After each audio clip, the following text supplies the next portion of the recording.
Waouh. Je me rends compte que l'équipe Massava ne m'aime pas trop. Hein. Vouloir me faire passer en première position. Ou bien c'est à cause de ma taille. Si c'est à cause de ma taille aussi, il faut me dire.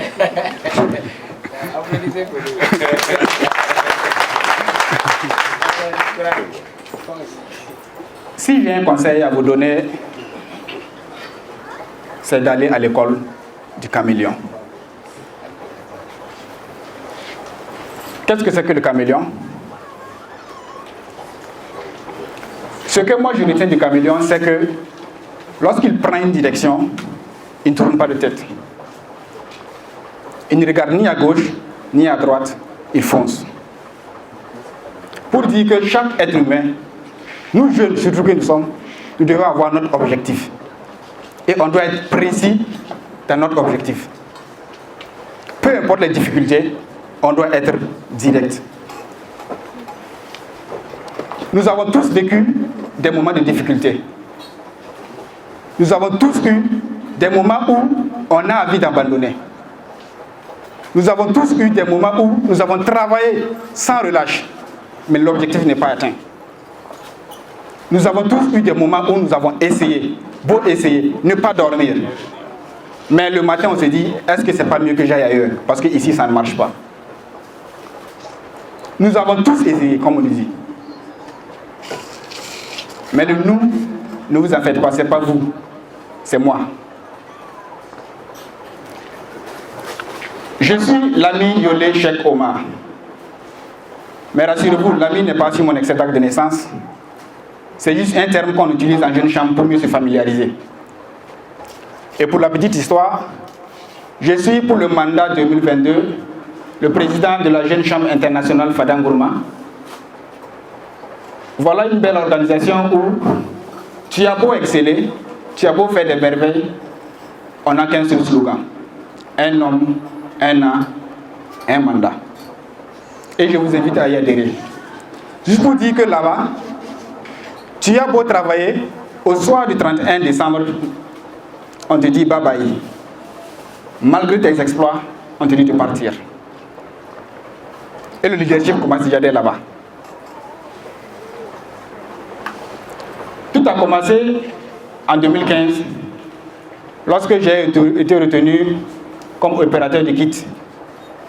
Et on m'a affecté à un endroit où actuellement c'est difficile d'aller, c'est le Sahel. J'ai été affecté à Dori et je devais parcourir pratiquement 7 à 8 km de Dori. Étant sur place, comme je ne comprenais pas la langue, on m'a affecté un aide avec qui je devais travailler et pratiquement on a fait le tour de Dori. Mais un soir, lorsqu'on était assis au beau milieu des bœufs, on était en train d'échanger, je lui ai posé une question. J'ai dit Ousmane, puisqu'il s'appelait Ousmane, j'ai dit Ousmane, tout le tour qu'on a fait, à t'écouter, je sens que tu peux réussir ailleurs. Mais pourquoi tu es ici? Il m'a dit une chose. Ici, c'est chez lui. C'est là que j'ai compris ce que les Parisiens aiment dire que ici, c'est Paris. Ce qu'il a dit, le sentiment que j'ai ressenti, c'était vraiment inexplicable.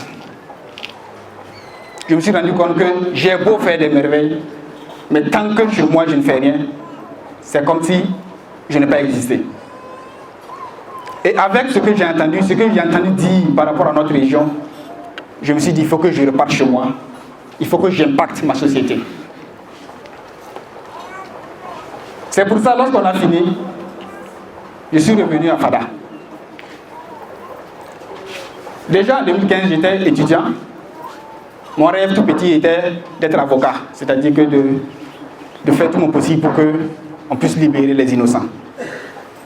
Mais avec le sentiment que j'ai reçu là-bas, je me suis dit, il faut que je revienne à Fada. Il faut que je contribue à faire quelque chose. Raison pour laquelle je suis revenu, j'ai créé avec des amis l'association pour le développement de l'Est.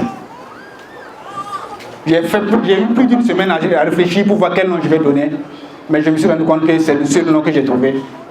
Il faut que je contribue au développement de ma localité. Donc j'ai nommé l'association Association pour le développement de l'Est. Les parents qui savaient déjà mon rêve, qui était d'être avocat, qui me soutenaient quand j'étais au campus, je reviens un coup comme ça pour dire, bon, moi je reste ici, je vais créer mon association. Donc du coup, eux, je ne pouvais pas compter sur eux pour quoi que ce soit.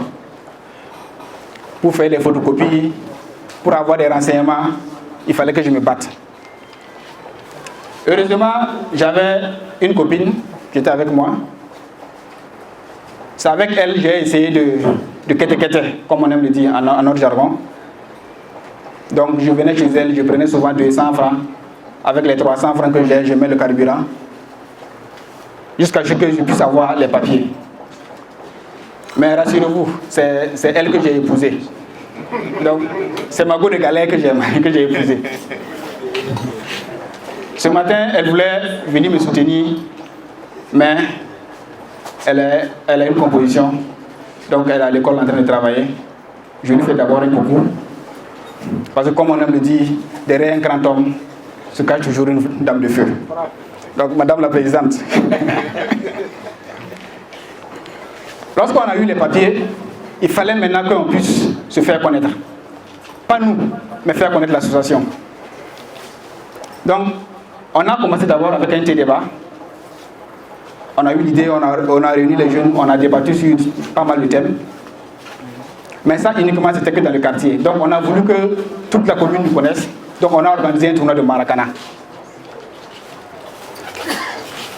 Pour toute personne qui a commencé à entreprendre, doit savoir déjà qu'il a au moins 1 année, 2 ans, ce serait difficile d'avoir un contrat, d'avoir du soutien. On nous avait déjà prévenu, mais on l'a fait. On a déposé plus de 50 demandes de soutien. On ne recevait pas d'appel. Quand même, j'ai convaincu l'équipe, j'ai dit bon les gars, lançons au moins le tournoi. Donc on a recueilli les équipes, on a commencé le tournoi. Le tout premier appel que j'ai reçu, c'était le gouvernorat pour me dire que j'ai une réponse. J'étais en train de filer comme ça, je courais pour aller passer, je me dis au moins que, ah voilà, on nous a appelés. Mais l'administration, on te remet 2 feuilles, une, on écrit beaucoup, et l'autre, on met une feuille blanche pour que tu puisses comprendre ce qu'il y a. Mais ce qui nous motivait, c'est que le soir, quand on part au terrain, et qu'on regarde la foule, on voit qu'ils sont contents. Le quartier était animé. Les gens, même le matin quand il n'y a pas match, on t'appelle, on te dit, ah, il n'y a pas match aujourd'hui. Nous, c'est inexplicable. On était tellement contents. Au moins, on a réussi l'un des objectifs de notre association, qui est d'épanouir la jeunesse, d'épanouir la population. Au fil des jours, le tournoi continue, on ne reçoit pas d'appel. Jusqu'au soir, la veille de la finale, le comité d'organisation m'a appelé pour qu'on essaie de voir comment est-ce qu'on va faire. Et lorsqu'on était assis, il y a eu une phrase qu'on m'a dite. Et je suis sûr qu'ils ont dit ça à pas mal de personnes ici. On t'avait prévenu. On t'avait dit. Mais tu as insisté. Bon, maintenant qu'est-ce qu'on fait? Il y a 2 choses que j'ai appris avec mon ami Adori, Ousmane. C'est que lorsque tu décides d'entreprendre, il faut avoir toujours à l'idée une deuxième alternative. Ne jamais abandonner. Deuxièmement, c'est de toujours croire en soi-même. Toujours croire en sa capacité. Et croire encore au bon Dieu. Donc, j'ai essayé de convaincre mes amis pour dire, bon les gars, c'est pas grave. J'ai un ami, je vais l'appeler. On va prendre un crédit. Juste pour pouvoir payer le thé avec une petite enveloppe pour pouvoir donner au moins aux finalistes. Et ça même, il n'était pas d'accord. Mais j'ai dit, bon, je prends l'engagement au moins de le faire. Donc j'ai appelé un ami, Abdou, qui est venu, je l'ai expliqué. Mais pour qu'il puisse savoir que je suis sincère, j'ai dit, bon, cher ami, je te signe un engagement pour te dire que j'ai pris un crédit que je vais rembourser dans 2 ou 3 semaines. Et vous savez combien j'avais besoin? Je n'avais besoin que de 30 000 francs. Pour 30 000 francs, j'ai déposé plus de 50 demandes de soutien. Et il m'a donné ces 30 000 francs. Il m'a dit, tiens, garde ton engagement. Le simple fait que tu es d'accord, là, ça me satisfait. Donc, le lendemain, on a payé ce qu'on devait payer pour commencer. Je me rappelle bien, lorsque j'étais en train de gonfler le ballon, j'ai reçu d'abord un premier coup de fil. C'était le protocole au commissaire qui me disait qu'ils sont en train d'arriver. Bon. Bien vrai qu'on n'a pas reçu de demande de soutien, mais on a quand même invité les autorités. J'ai voulu juste dire, les gars, waouh, vraiment les autorités arrivent, donc il faut qu'on fasse quelque chose. On a pris juste quelques chaises de côté et puis on a classé. Donc pendant que je repartais pour gonfler les boules, je reçois un deuxième coup de fil. C'était M. Youbaré, un ami de la Jeune Chambre internationale, qui était le représentant d'un grand homme pour notre région, paix à son âme, M. Jean-Baptiste Natama. C'était l'un de nos rôles modèles. Il dit, M. Yolé, je ne pourrai pas venir, mais il y a M. Chombiano qui vient avec une enveloppe de 50 000 francs pour vous. Imaginez-moi maintenant sur le goudron, en train de courir comme si 50 000 francs c'est 15 millions qu'on m'a donné. Donc, juste pour dire qu'on ne doit jamais abandonner, on doit toujours insister et persister. Et comme je l'ai dit, l'association, l'objectif premier, c'était de faire la promotion de l'entrepreneuriat et l'autonomisation de la jeunesse. Donc, parallèlement, j'ai créé une entreprise que pas mal de personnes connaissent déjà, qui est Marouf Holding. Voilà, merci beaucoup. Qui est Marouf Holding. Et c'était dans la prestation de services achat-vente. J'ai commencé à avoir quelques contrats. Mais je ne me sentais pas à l'aise. Parce que je me dis, bon, c'est naturel. C'est comme ça seulement les gens font. Mais j'ai envie d'impacter, de planter quelque chose dans ma région. Donc j'ai pas mal cogité. Et j'ai proposé à mes amis d'organiser un salon. Qui est le salon de l'entrepreneuriat et de l'emploi au Gouloumou. Parce que, comme on le dit, tout le monde ne peut pas entreprendre, mais la jeunesse aussi a besoin d'avoir de l'emploi.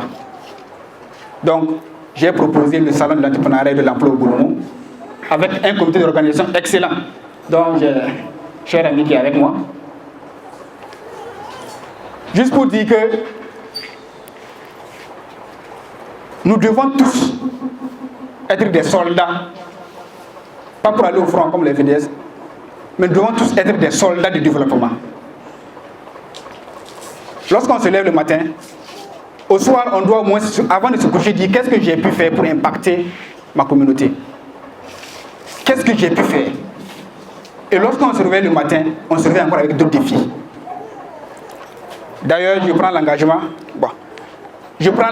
une fois de plus, d'être encore un soldat de développement pour ma commune, pour ma région et pour ma province.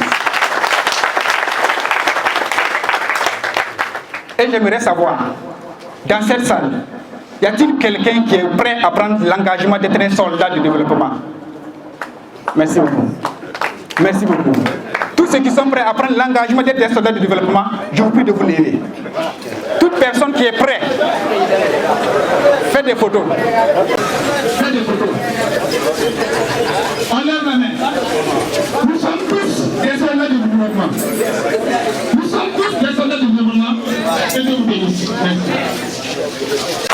On applaudit un peu plus fort, c'est le premier rôle modèle de ce jour.